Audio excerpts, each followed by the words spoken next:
These are the 5 emotional changes that happen inside a woman's mind when she starts cheating. And we guard these truths more carefully than state secrets. I'm doing this because I've watched too many good men get blindsided, gaslighted, and left wondering what the hell happened before you hear these brutal truths. Make sure you hit that like button smash, subscribe, and tell me in the comments what country you're watching from. This message needs to reach every corner of the world. Here's what most men don't realize. When we cheat, the emotional betrayal happens months before anything physical. You're looking for lipstick on collars and secret phone calls, but the real destruction is happening in our hearts and minds where you can't see it. And we're masters at hiding it. First emotional shift, we stop feeling guilty and start feeling entitled. Most men think women feel terrible when we start having feelings for someone else wrong. Here's the brutal reality. After the initial guilt phase, something switches in our brains. We don't feel bad anymore. We feel justified. We convince ourselves that we deserve better, that we've been undervalued, underappreciated, taken for granted. Every small thing you do wrong becomes evidence that we're making the right choice. You leave your coffee cup on the counter, proof you don't respect our space. You're tired after a long day. Evidence you don't prioritize our needs. This is where it gets really twisted. We start rewriting history suddenly. You were never that romantic. Our relationship was always lacking something. We've been settling this whole time. The years of happiness get erased and replaced with a narrative that justifies our new feelings. Women become incredibly skilled at this mental gymnastics. We'll say things like, "I've been unhappy for so long," when just 6 months ago we were posting anniversary photos, calling you our soulmate. We genuinely believe our own revised story because believing it makes everything else easier. Second emotional shift, you become background noise in our emotional life. Here's something that will hit you hard. When a woman's heart starts wandering, you don't just lose her attention. You lose your place as the main character in her emotional world. You become supporting cast in your own relationship. Our real emotional energy flows toward him. Now, when something exciting happens, he's the first person we want to tell. When we're upset, we imagine his comfort, not yours. When we're happy, we picture sharing that joy with him. You're still there, still getting the leftover emotions. But you're not where our hearts live anymore. This is why conversations with you start feeling hollow. We're physically present, but emotionally absent. We respond to your questions, but don't volunteer real thoughts. We listen to your problems, but don't truly care about solving them. The deep emotional intimacy that made you partners dies slowly, and we replace it with polite cooperation. You might notice we stop asking about your day with genuine interest. We don't remember details about your work stress or family drama. We're not being cruel intentionally. Our emotional bandwidth is just occupied elsewhere. You've become familiar, comfortable, but no longer compelling. Third emotional shift, we become addicted to the feeling of being desired again. The most dangerous shift happens when we rediscover what it feels like to be wanted by someone new.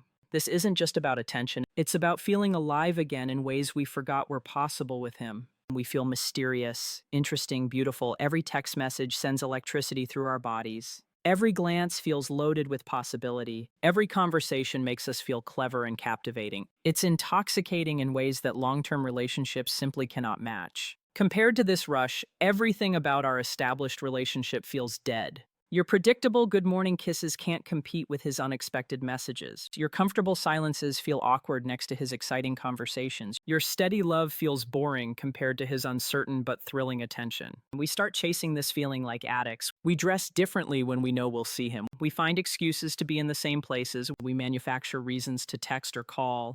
The anticipation of seeing him becomes the highlight of our days, while seeing you becomes routine maintenance. What makes this particularly dangerous is that we can convince ourselves this feeling is what real love should be. We forget that the excitement we're feeling is just novelty and uncertainty, not deeper connection. But in the moment, it feels like we've been dead for years, and he's brought us back to life. Fourth emotional shift, we start planning an exit strategy without admitting it long before we consciously decide to leave our minds, start preparing for life without you. This happens so subtly that even we don't recognize it at first, but the signs are there if you know what to look for. We stop making long-term plans that include. When friends talk about events months away, we give vague responses. Instead of assuming we'll attend together, we start handling more things independently: finances, social plans, even small household decisions. We begin seeing ourselves as individuals rather than part of a couple. Our language shifts in tiny but significant ways. Instead of, "we should renovate the kitchen," it becomes, "I'm thinking about kitchen changes instead of our vacation fund. It's my savings." We unconsciously start separating our identity from yours. We also begin testing independence in small ways. Staying out later without checking in, making decisions without consulting you, building stronger friendships and support networks outside our relationship. We're not trying to hurt you. We're just unconsciously preparing for a life where you're not the primary person. We depend on most telling of all. We stop fighting for the relationship. When problems arise, instead of working together to solve them, we mentally file them as more evidence that things aren't working. We become passive observers of our relationship's decline rather than active participants in its maintenance. Fifth emotional shift, we develop complete emotional detachment while maintaining the facade. The final and most devastating shift is when we master the art of emotional disconnection while appearing completely normal. This is when we become most dangerous because we've learned to function perfectly in the relationship while feeling absolutely nothing genuine about it. We can have dinner conversations, laugh at your jokes, even be physically intimate, all while feeling completely empty inside. Our responses become automatic learned behaviors rather than authentic reactions. We know exactly what to say and do to maintain normalcy. While our hearts are completely elsewhere, this detachment gives us an eerie kind of power.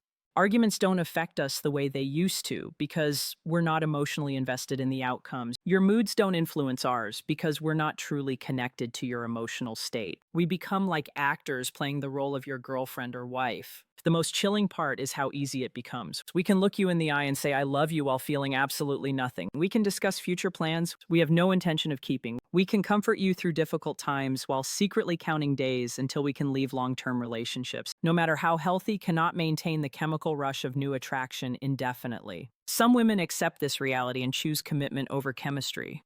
Others convince themselves that the absence of constant excitement means the love is dead. Once these emotional shifts begin, they're almost impossible to reverse. Love, attention, grand gestures, couples therapy, none of it can usually bring back a heart that's already left.